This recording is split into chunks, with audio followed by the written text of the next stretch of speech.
Dear students, today's topic is scientific principles of management. F.W. Taylor has given developed four principles of scientific management, which we are going to explain now. First is science, not rule of thumb.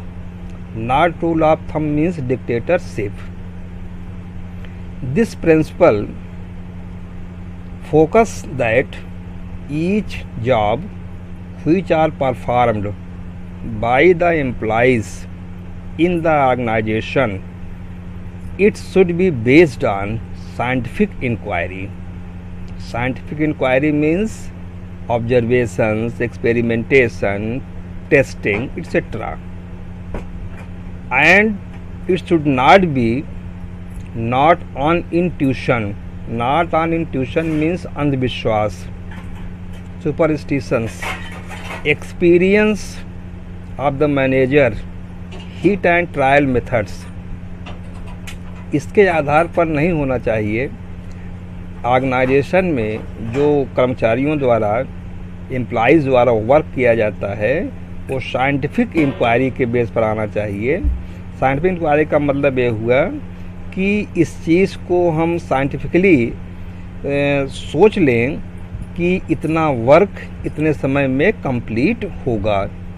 ये manager के experience के आधार पर और जिसमें hit and trial method, जिसको हम imagination कह सकते हैं, अंदाज़ लगा कर के हाँ इतने समय में ये काम हो जाएगा और वर्कर्स को जॉब आप असाइन कर दीजिए, ऐसा नहीं होना चाहिए। और नॉट रूल ऑफ थंब का मतलब होता है dictatorship of manager. Means every scientific decisions are based on cause and effect. Scientific जो डिसीजंस है, जो साइंस के आधार पर हम डिसीजन लेते हैं, तो साइंस बताता है किस कारण से हुआ, उस कारण का क्या प्रभाव है, उससे क्या प्रभाव पड़ा। इसके बाद साइंटिफिक प्रिंसिपल्स हमारे साइंटिस्टों ने डेवलप किया है, ठीक है। And scientific measurement should also be applied in the production process. इस प्रकार का जो है मेजरमेंट्स, उपाय मतलब मेजर्स, प्रोडक्शन में भी जो है लागू किया जाना चाहिए। दूसरा है बेटा harmony not Discord. According to this principle, those employees who are working in the organization must work in together with mutual give and take and proper understanding. जितने लोग ऑर्गेनाइजेशंस में काम कर रहे हैं वो आपस में एक दूसरे के साथ मेल जोल के साथ काम करें। उनमें किसी भी प्रकार का भेदभाव नहीं होना चाहिए। आपस में आपसी समझ होनी चाहिए, जिसको प्रॉपर अंडरस्टैंडिंग कहा गया।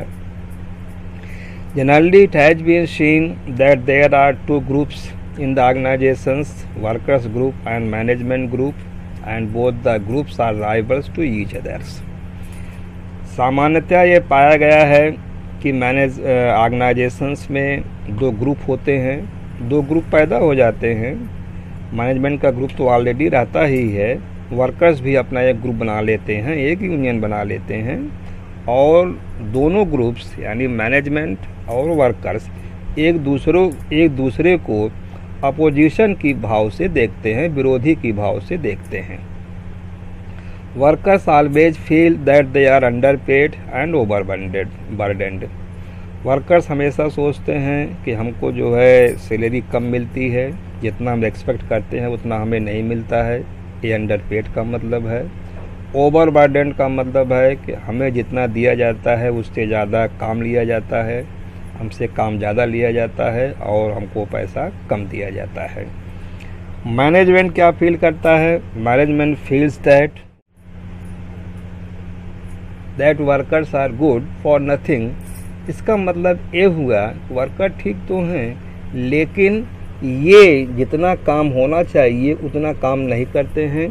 टाइमली आए, बीच में लंच लिए और फैक्ट्री का जो है बेल बजा वो गेट के बाहर हो गए। उनको ये समझ में आता है मैनेजमेंट को कि हम पैसा ज़्यादा देते हैं और ये उससे जो है कम काम करते हैं, जितना काम करना चाहिए उतना काम ये करते नहीं, या करते भी हैं तो मन लगा करके नहीं करते हैं। ऐसा विचार जो है मैनेजमेंट के दिमाग में वर्करों के प्रति हमेशा आता रहता है कि हम जो है एक्सप्लॉइट हो रहे हैं, हम पैसा ज़्यादा दे रहे हैं, उतना हमको जो है परफॉर्मेंस नहीं मिल रहा है।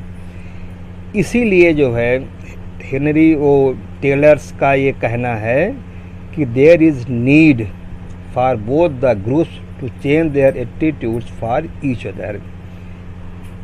F.W. टेलर का ये कहना कि यहाँ पर ज़रूरत है कि दोनों के अंदर, दोनों के व्यवहारों में, एटीट्यूड्स में जो इस प्रकार की फीलिंग भरी हुई है उसमें चेंजिंग लाया जाए, उसको चेंज किया जाए। और इस प्रकार वर्कर्स के एटीट्यूड को चेंज करना, उनके माइंड को वॉश करना, उसको कहा जाता है मेंटल रिवॉल्यूशन।